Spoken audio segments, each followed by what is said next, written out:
Welcome to the Social Stack, your go-to channel for learning about real estate marketing based in technology. I'm Amy Stack, and in this video, you will learn the value of using a social media calendar and the 8 steps to build a successful one. Before we get started, if this is your first time here and you want to learn more about marketing and social media for your real estate business, start now by subscribing to my channel. Just click that subscribe button and then the bell icon to make sure you receive new content notifications. All right, let's get started with class today. Before we launch into it too far, I want to make sure that everybody actually knows what a social media content calendar is. So some of you guys may have heard the term and you're just like, okay, I should probably have one of those. Let's go to this class. And I want to let you know that this is Google's definition. A social media content calendar is a way, social media content calendars are ways to visually plan and schedule social media posts in advance. They're used to plan when and which content will be shared, manage campaigns, track deadlines, and easily provide content and a system for anyone to jump in. They're typically built using one of 3 formats, either printed paper, spreadsheets, or a platform service. So now that you guys know what it is, let's talk about why you need one. I'm going to go ahead and share my screen, so give me a second to get that up.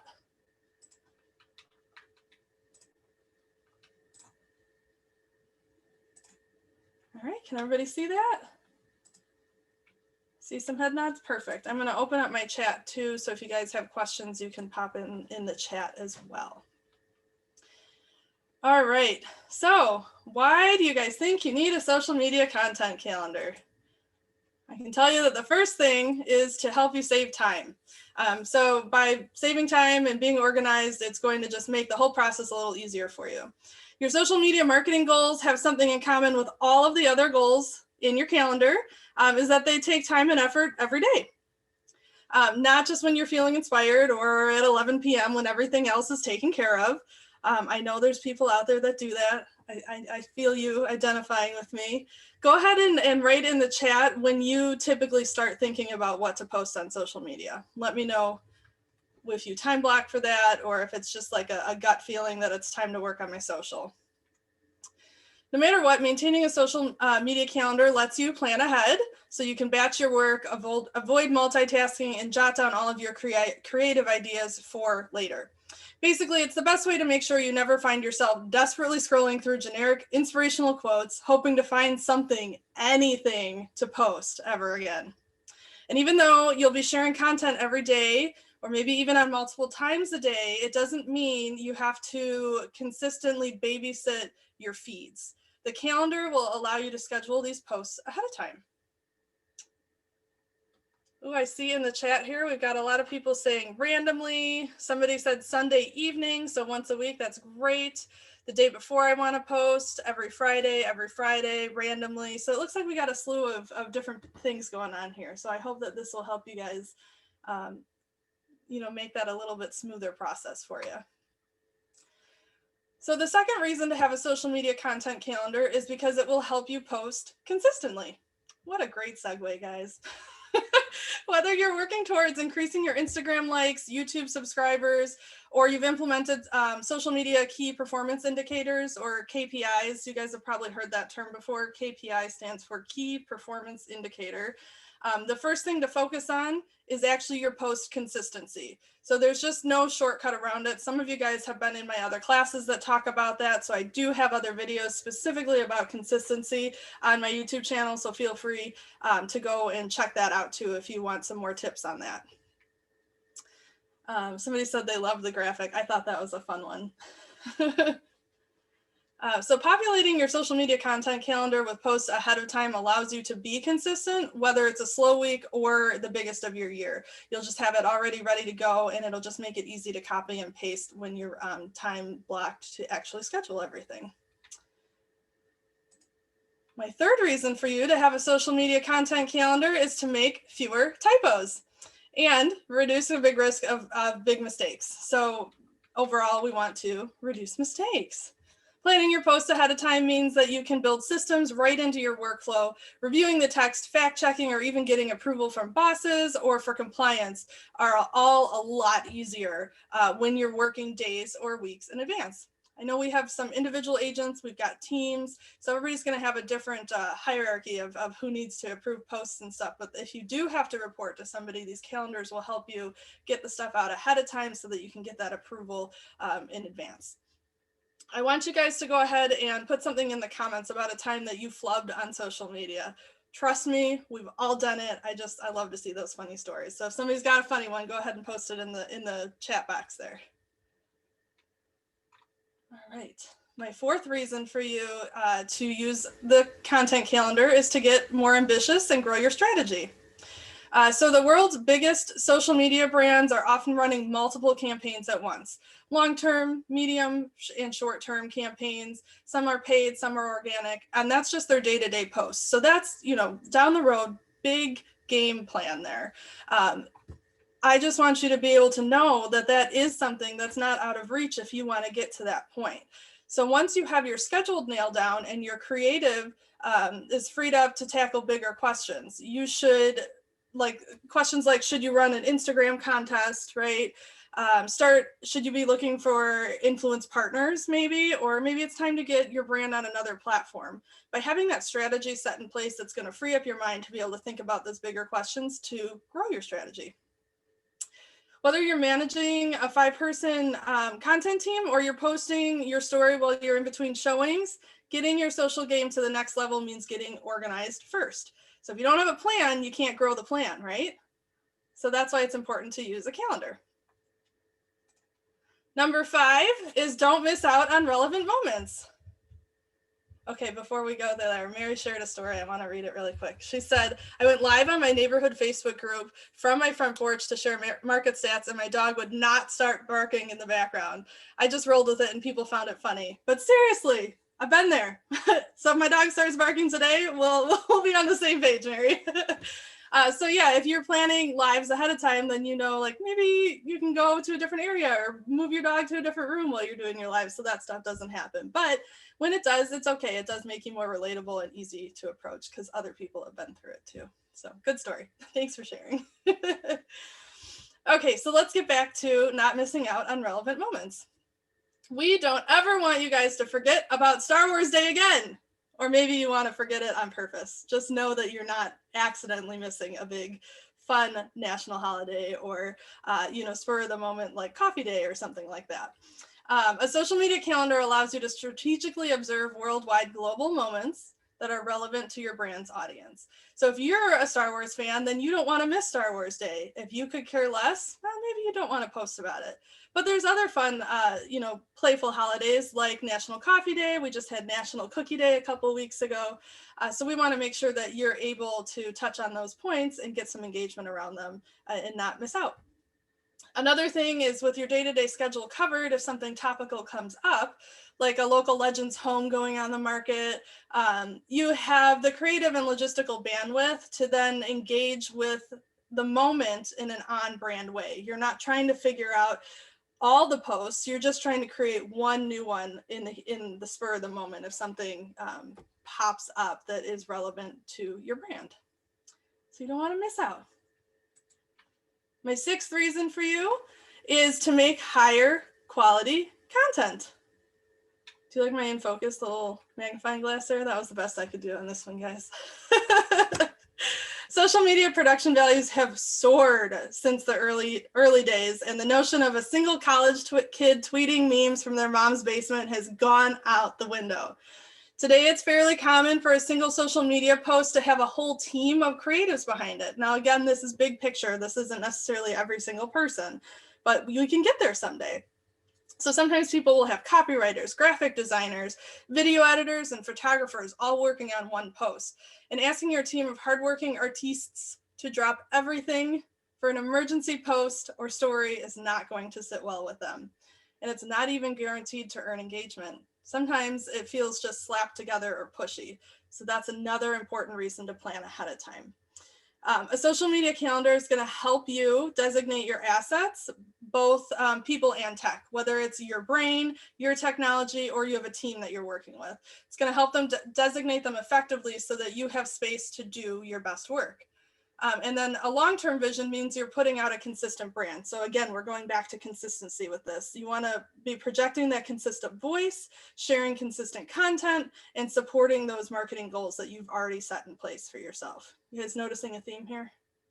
You want to be consistent. My final reason today on why to use the calendar is to actually track what works and then improve it. So if you guys, you probably heard something similar like this in bold or just around Keller Williams, but what gets scheduled gets done, what gets done gets measured, and what gets measured gets improved, right? So if we're not looking at anything, how do we know what's working and what's not and how to improve it? Your social media analytics have a lot of insights for you. So social media content calendar provides the opportunity to schedule your experiments towards improvement, plan out some A/B tests until you find the right recipe for the type of content, format, post frequency, and the best time of day to post on each social platform for your audience. In short, the reasons to build. Oh, I missed a slide, guys. Well, we'll go back to here. I had a little recap right here. Sorry. The reasons to build your social media content calendar for your businesses are to help you save time, be more consistent with your brand, your content, and your voice, and to be able to build your strategy when you are ready to take the next step. So I want to take a quick break real quick, and you guys can go ahead and put in the comments or chat box, or if you want to unmute and tell us how you think the social media calendar will help in your business. This is going to be the interactive part. I'm going to stop the share real quick. So how do you guys think this is going to help your business? Are you sold? Do you think you need a content calendar? Let's start with that. I see some nods. Okay. Why do you guys want to use them? What's your biggest pain point right now? I see some people typing.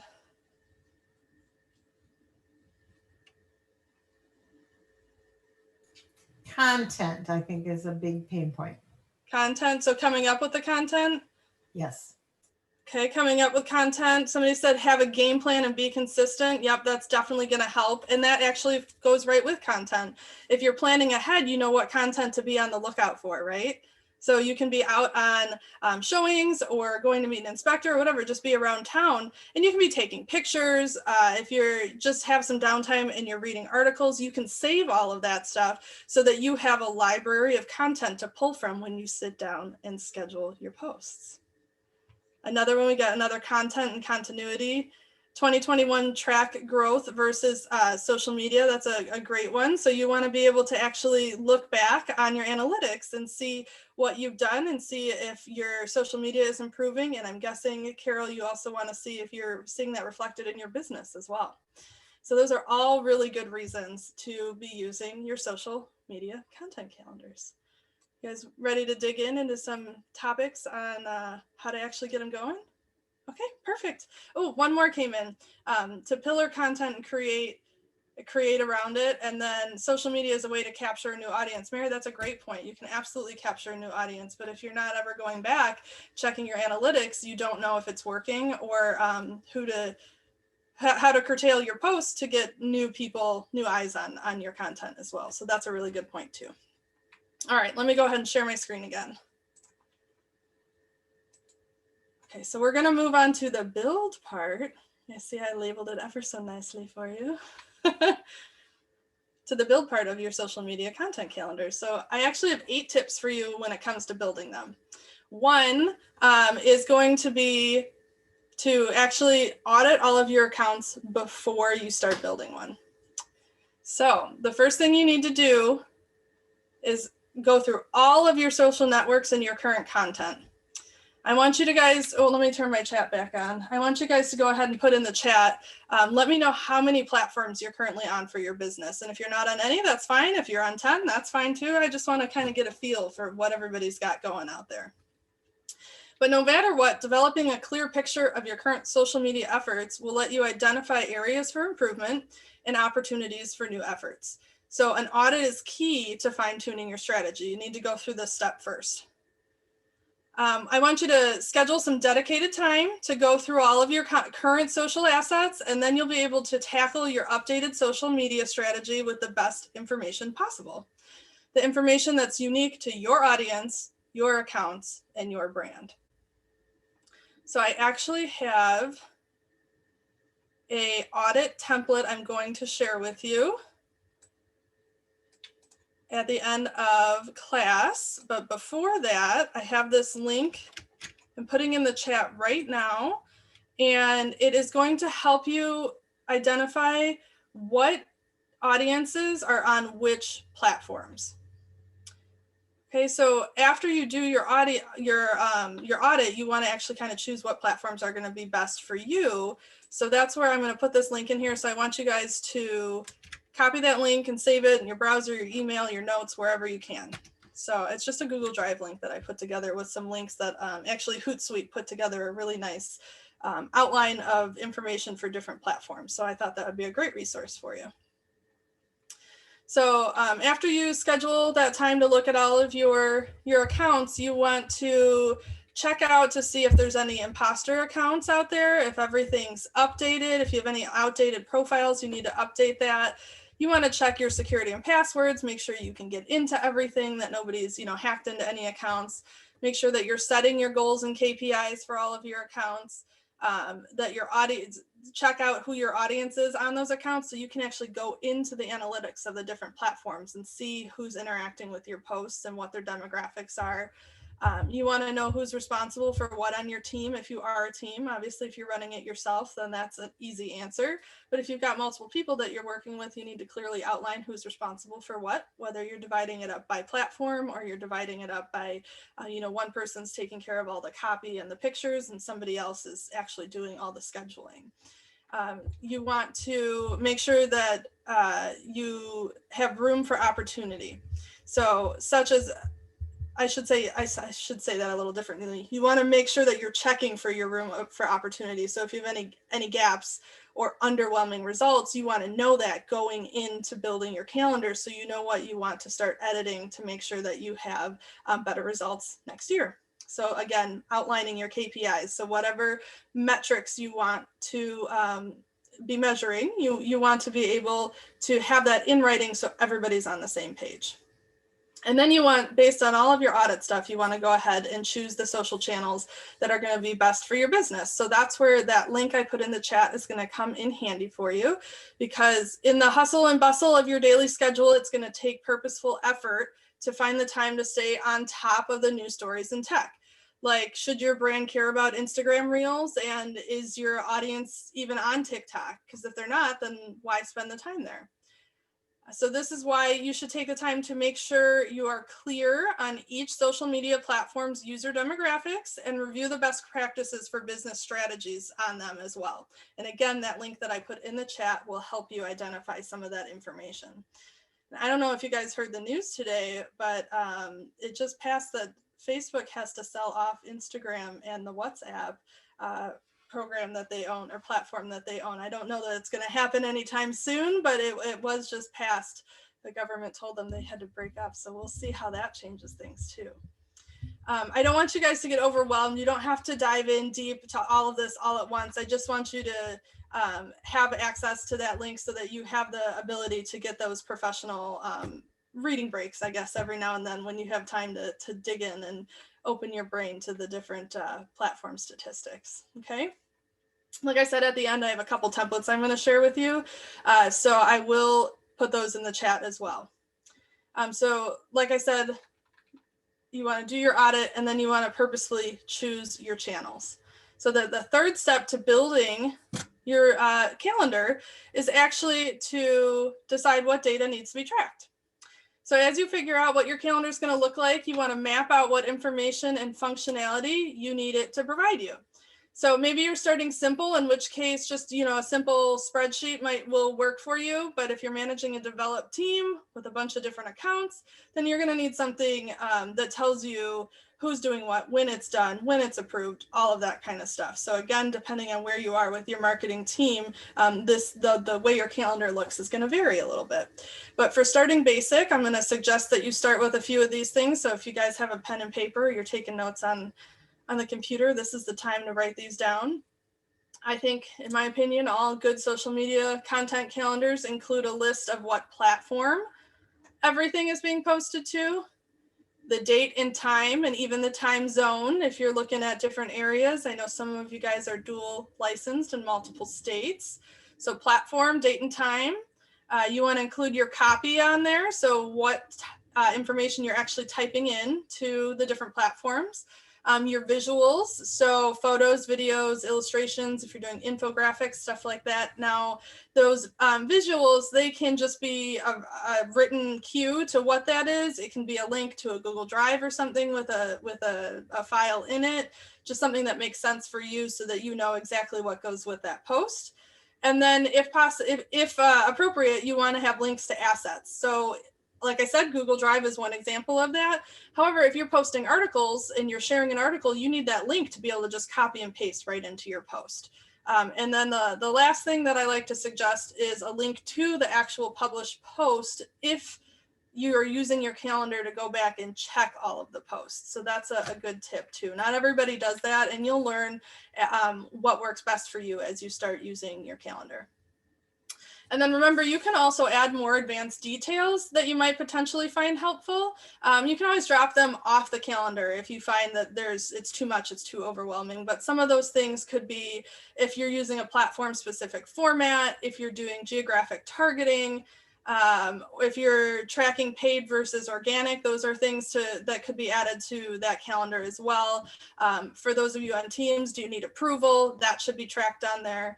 And then, of course, has it been posted? Is it scheduled to go out, or is it just a concept right now? Those are all good things that you could also add if you feel they're needed for your strategy. And then finally, your analytics. So how the post, how it worked out, how it performed. If you want to, you can definitely keep that in your calendar. Sometimes people keep that in a separate place too. So again, it's going to depend on what's working for your business and how you like to organize everything. So do you guys need me to go through any of those again, or do we get them all written down? Here, you know what I'm going to do? I'm going to put my points that I said that I think should be on any calendar right in the chat. There we go. So I just put platform, date, time, copy, visuals, links to assets, and links to your published post. I think that should be on any basic calendar to get started. All right. Now, my next tip for you is actually to make a content library for your assets. So these go by all different names. You may have heard the terms content repository, media resource database, or digital asset banks. They're all the same thing. You need somewhere to keep all of your assets that you can't just type in that sheet. So no matter what you call it, your supply of visual content should not be living on your iPhone or in a bunch of desktop folders marked miscellaneous social. Mary's laughing, I see it. I know there's culprits out there. At least you don't want to do that permanently, okay? You can use things, like I said before, Google Drive is a great way to use that. If you use Dropbox, you can use that for a content library, but no matter where it lives, this social media content library is going to have a few key features. One, you want to make sure it can hold large files. You want it to be accessible by everybody on your team. You want it to be accessible on your phone and your computer. So you want to be able to go between those different platforms. That's why it's important or different devices. That's why it's important that it's not just on your phone or just sitting on your desktop. Because if you're on the go and you need to pull something and it's on your desktop, then you can't grab it. If you're on your computer, you probably have your phone with you, but you don't want to fumble around with trying to email yourself a picture from your computer. So if you just keep it in a virtual file folder, you'll have access to it on all platforms. And if you're working with a partner on it, then everybody has access to it at the same time, and it's not just living on one person's device. So that goes to the third point, that you want it to be easily shared with team members. You can trust the privacy features, so make sure, I mean, Google, like the ones I mentioned are definitely going to be safe places for you. Just keep that in mind. You want them to be safe and you want your data to be protected. And then you also want something that's going to be able to provide links to individual files, so you can just pop them into your calendar if you want to use that as a feature of your calendar. I saw something come in the chat. Oh yeah, I've personally been loving Pinterest for a content library, and it's accessible from all platforms. That is a great suggestion. I also think that Pinterest is a highly underrated platform for real estate, because you can link so many things on there back to your website, back to your content information. It's a great way. We could do a whole class on Pinterest. But if anybody's interested in breaking into a new platform, I don't think there's a lot of people in real estate on Pinterest, and I think it's a great way to find new leads. So just put a pin in that. I'm going to copy those things I just said from my notes into the chat as well. So things to look for in a content library, I just dropped in the chat for you. And just a little side note for you, that the way you set up your content library is actually almost as important as how you're doing your actual content calendar, because the less searching around for assets that you have to do, the better. If you're spending 10 minutes to find a single picture, well, that's kind of defeating the point of making this streamlined for you. So make sure you've got it nice and organized, so that it's easy for you to find the different assets that are in that content calendar.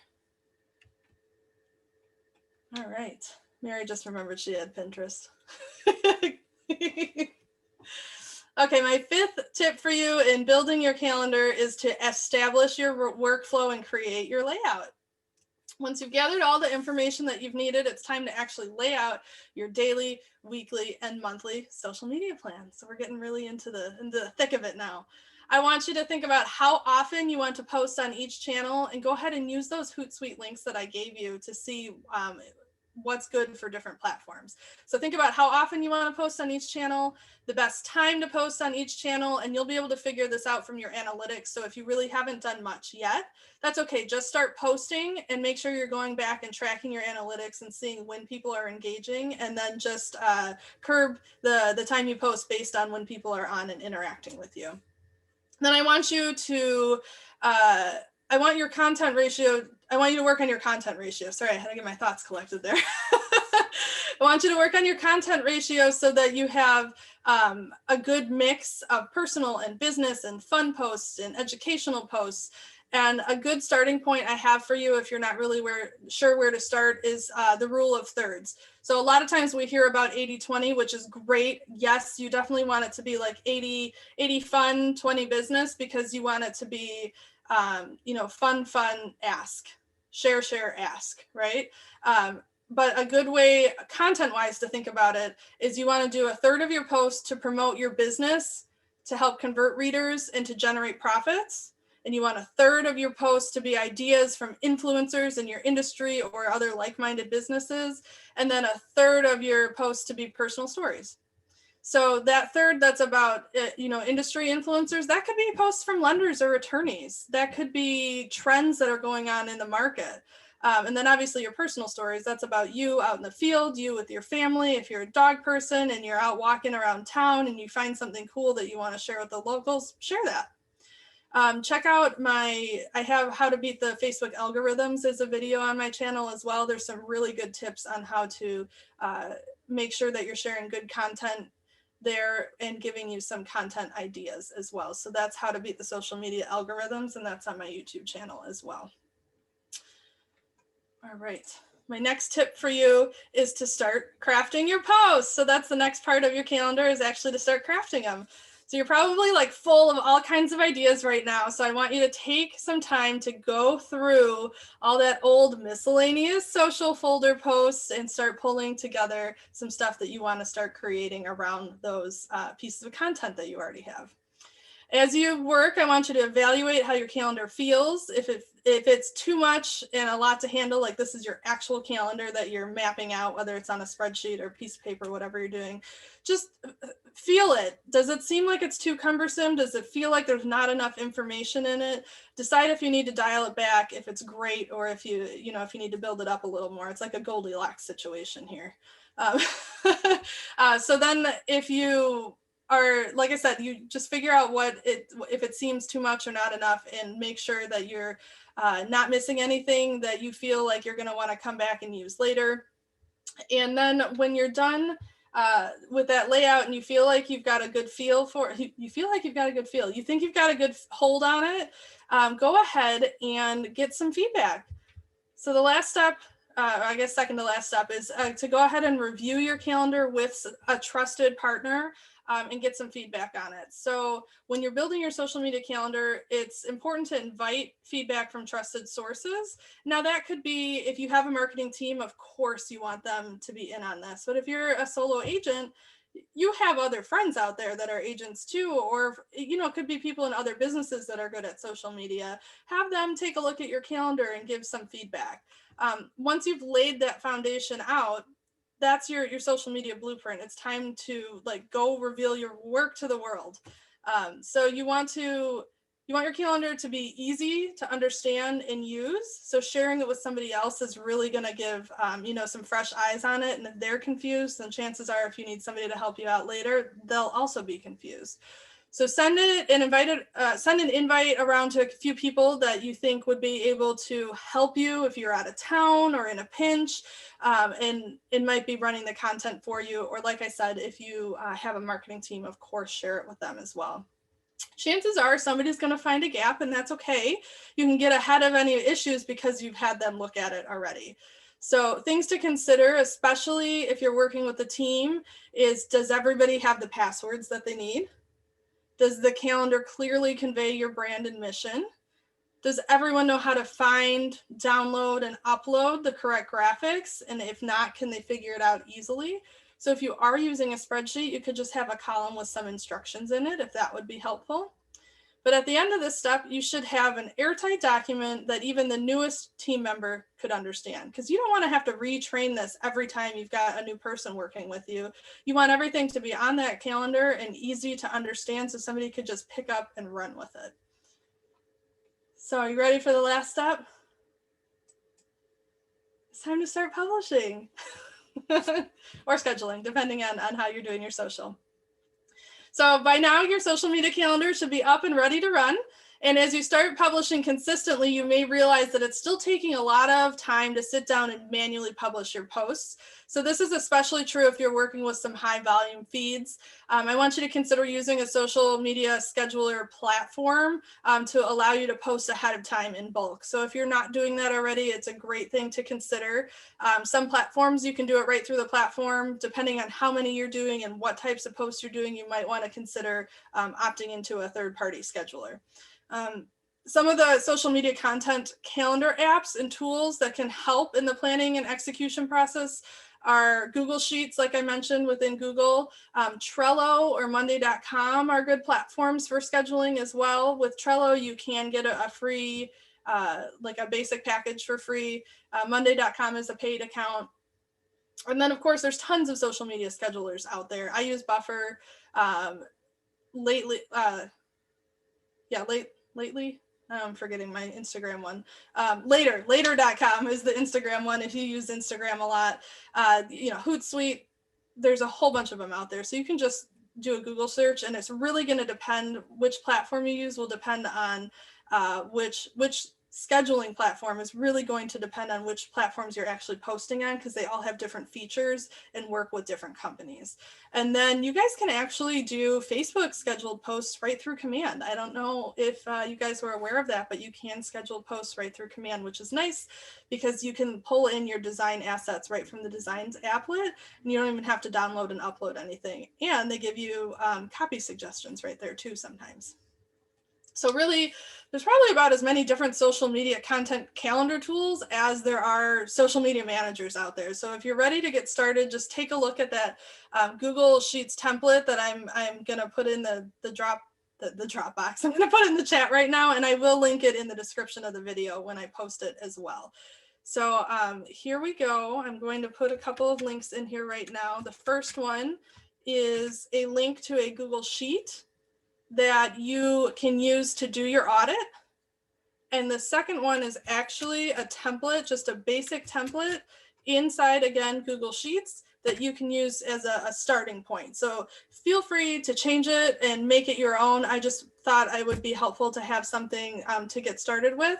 And they are in view only formats. So you'll have to go to file and make a copy, and then you'll be able to edit the copy.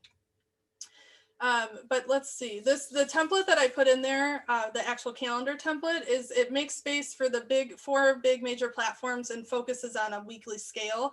But like I said, it's highly customizable and you're free to create your own from there. I just thought it would be helpful to get something started from, instead of recreating the wheel or starting from scratch. So basically what we want to do to get your social media calendars up and running is, one, you want to start by auditing all of your accounts and seeing what you have out there, and make sure if you're not using it, you're getting rid of it or hiding it. And you want to plan your strategy.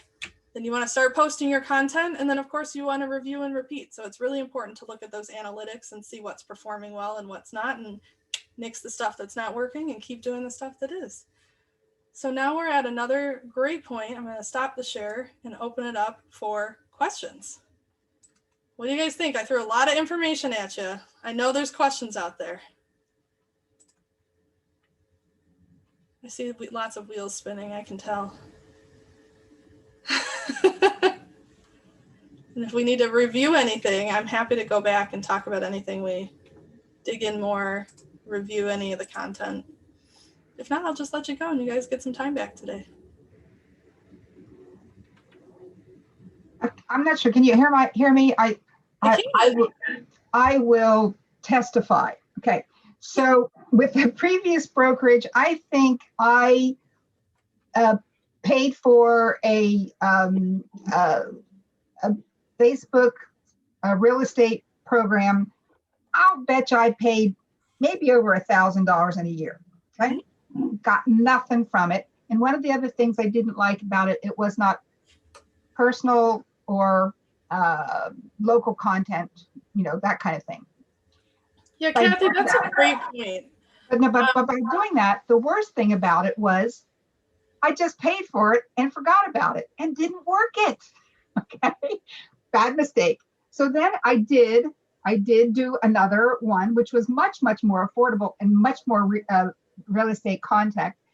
But again, I really wasn't involved. I didn't work it. And so I think with what you're outlining here, not only in terms of looking at the analytics and then breaking it up, in thirds and that sort of thing, again, I can get my arms around it and do it the way I want to do it. Yeah. And I'm sure I'll see my results. Kathy, I think you brought up a great point that we covered a lot of stuff today, and it can seem daunting to some people. And I want to let you know that if social media is not the right marketing outlet for you, that's okay. There's lots of different ways to market, but there are agents out there that run their entire business on social media. They're not on outside platforms. They're not paying for leads. They're just following up with their sphere, and social media is part of that. And with that, they're also drawing in new people with Facebook ads, which, if you don't know, we've been averaging $1.76 recently for Facebook ads. So $1.76 per lead for ads inside Facebook through command. Then you can, like I said, make this as robust as you want. So if you're wanting to be on 5 platforms, that's awesome. Go do it. If you're really just trying to manage one, you're on Instagram and you just want to make sure that you're putting stuff out there consistently, then start there. That's perfect. You got to build it for where you are in your business. And then being consistent isn't just on a timely manner, like once a day. It's also about keeping your brand consistent. So please, like I said, go check out my other videos on YouTube I have one about brand consistency, and I have one about how to beat the algorithms. And they're going to give you some really good tips about like the actual content versus structuring your calendar. Okay. And I see a couple of questions that came in the chat here. So it says, can you define what you mean by copy when you are reviewing decide what to track? So you want to check out, so copy, like you said, your copy is just your text. And Carol, if you want to unmute and just clarify if I'm not answering the question, how you were meaning it to be asked, let me just go ahead and do that, or type in again. But when I'm saying let's see, Define what you mean by copy when you're reviewing your step, decide what to track. So you want to make sure that you're reviewing all of the text that's going out and making sure that you're using like the same tone of voice. This is going to come into play a lot on Teams, especially if you have two different people coming up with what to actually write in your posts. You want to make sure that they sound like they're coming from the same place. So that's part of it. But also sometimes you guys are posting something educational. Sometimes you're posting something fun, and it might come off as like super straight to the point, like hi D, straight to the point. These are your bullets, blah, blah, blah, the end. And then another post that's more fun, you're gonna have like your emojis and your exclamation points, and maybe you're doing a live video and very like me, animated and talking with your hands and everything. You want to make sure that those educational posts are giving off the same feel as your fun posts. Obviously, you don't want to make light of a serious situation, but you need it to sound like it's coming from the same company. Then we have another question that came in. It says, do you have any resources of places to find content ideas? Oh my gosh, there's so many. So if you're with Keller Williams, check out KW Connect. Keller Williams has their own media portal. So you can find out stuff about KW to share. You guys are all agents, so NAR and your boards will also have lots of really good articles if you're looking for stuff like an actual article to share. Another place is your local community groups or news outlets. So if you really want to be ingrained in your local area, you're doing like a farm that you're working, follow the chambers, follow your local government sites and see what's going on around your town, because they could provide some good insights for you as well. We do at an E2P, Pete Economos comes in once a day to all of the market centers to give market stat updates. So make sure you're coming to those morning huddles for your market center in Glen Ellen. That's on Monday. So we go over all the local towns. We talk about inventory, what's out there, what's changing, and how you can relay that to your clients as well. So those are all good places to get content. I like to also track some things like HGTV, DIY, stuff like that, just to get some trends and fun, different ideas for, like how to redecorate, those types of things. Martha Stewart usually does like decorating, colors, stuff like that. So just have that on your regular list to kind of scroll through and see what's going on. And then everybody in Keller Williams actually gets a Homekeeper Pro account for free. So you get a free branded blog.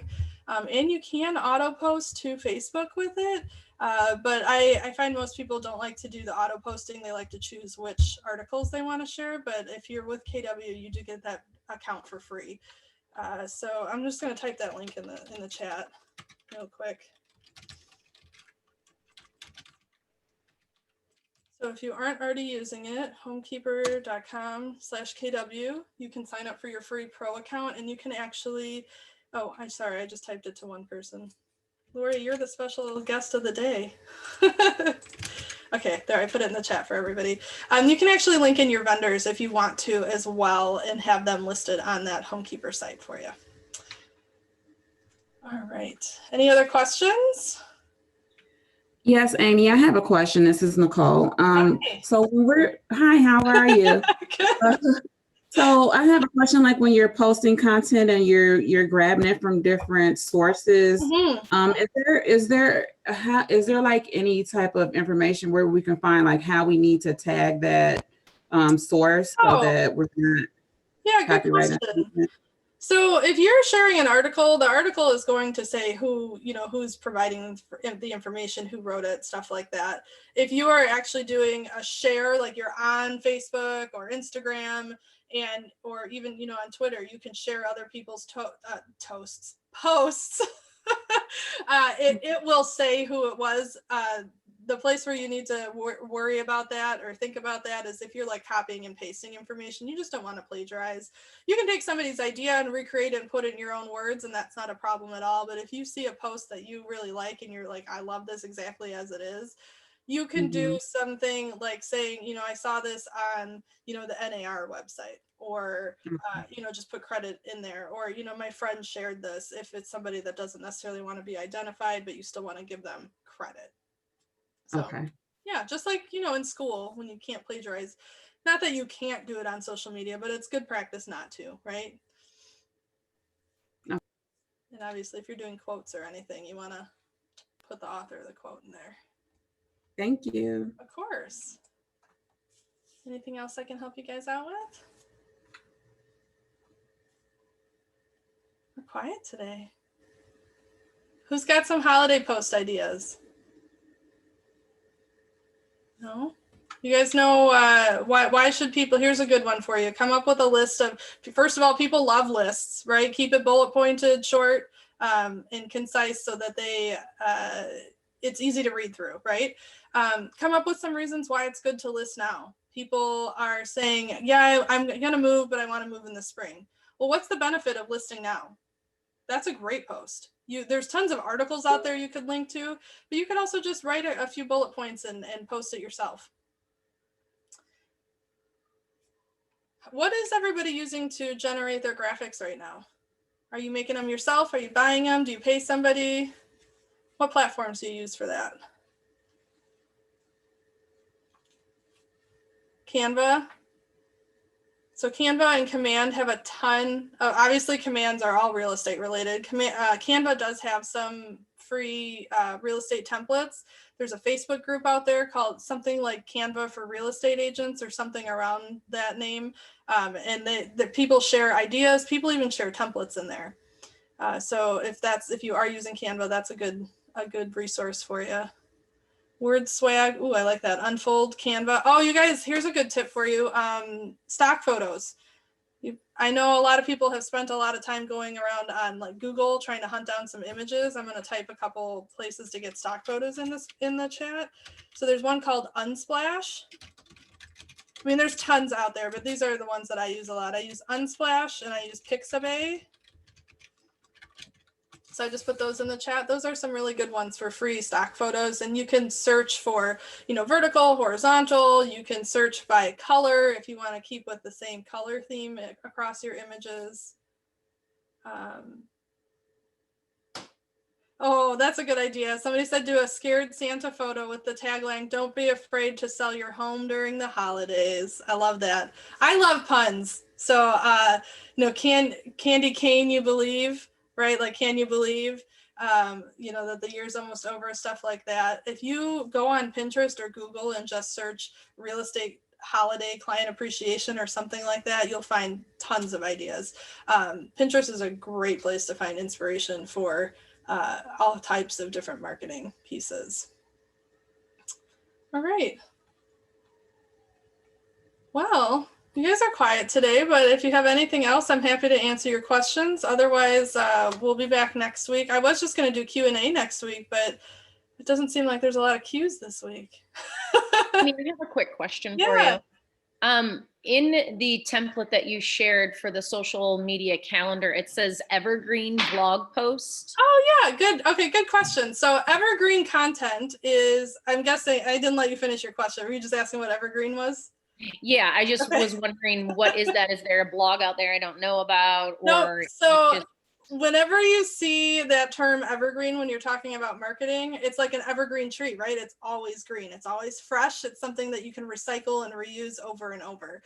So on that template, I had a column a note on there about evergreen content. So that means like what we just talked about with like why to list in the winter, you can use that again next year.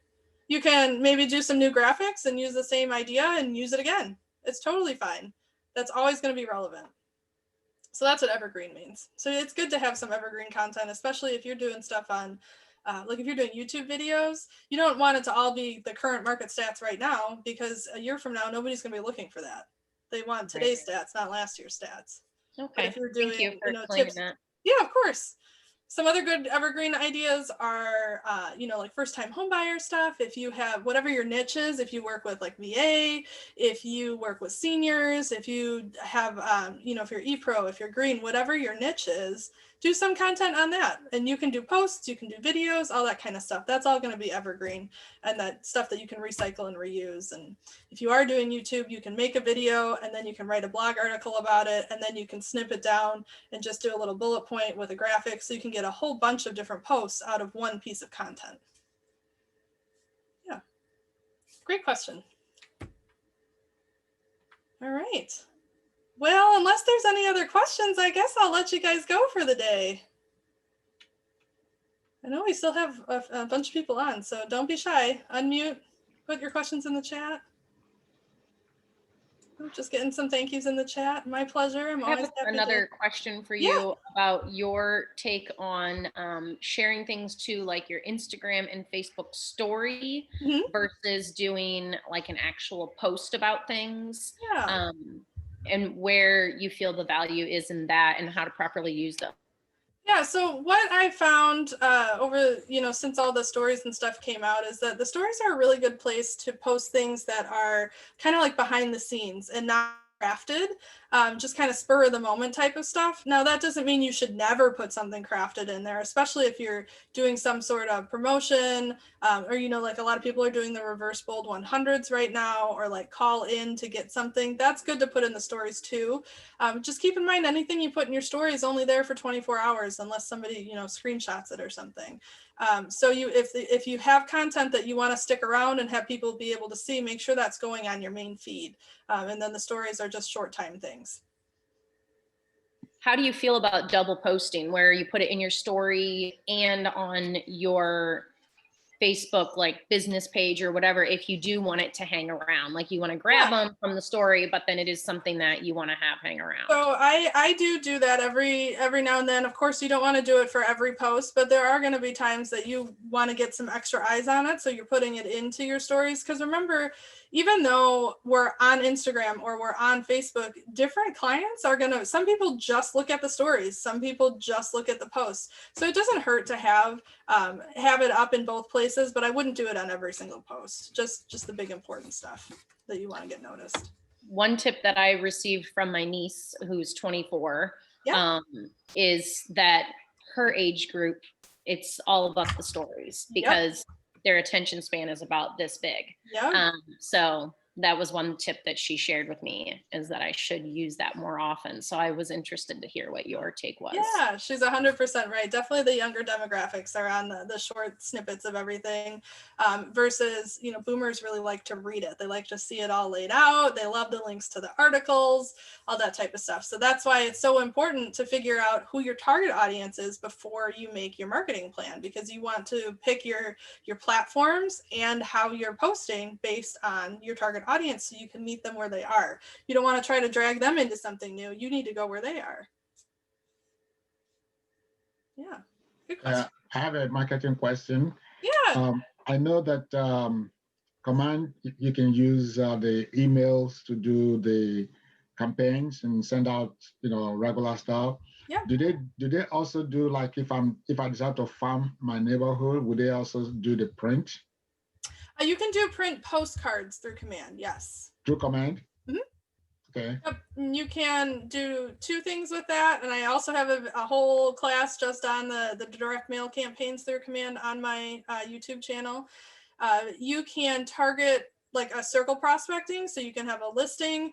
So here's your map and your listings here. And you say, I want all the homes in this area. You can target like that. And you can do a polygon like you can on the MLS. Or you can target to the tags inside your Command database. So you can do that based on, depending how you're using your tags. Some people tag, Lombard. These are all my Lombard clients, and I want this newsletter to go to my Lombard clients, this postcard to go to them. So I'm going to use that tag Lombard and make sure it goes to all the people that I am talking to inside Lombard. Or if you're doing something that's like past clients, they might not all be the same town, but you want to send something, you're doing a client appreciation event and you want to send them a postcard about it. If you've got them tagged as past clients or forever clients inside Command, you can use that tag and the postcard will go out to all of them. This is all, of course, assuming you have their addresses programmed into Command. Thanks. So are you going to do on demand today? No, so I did it at 10. Kathy is leading it in 4 minutes, Command on Demand. Okay, I'll go there to see, because I've tried to do the postcards. I don't know what I'm doing wrong. It's not giving me the information. Well, and Jerry, I can send you the link to my video as well. But please. Thank you. Of course, my pleasure. Does anybody else have anything? Because that being said, Kathy is going to hop on this Zoom link in about 4 minutes. So we'll get kicked off. No? Got lots of thank yous. Thank you guys for coming. I always love, talking to a bunch of people and not just a blank screen. I appreciate it. All right. Well, then I will let you guys go. Everybody have a wonderful weekend if I don't talk to you before then. And I'll see you next week for a Q&A. Take care. Bye.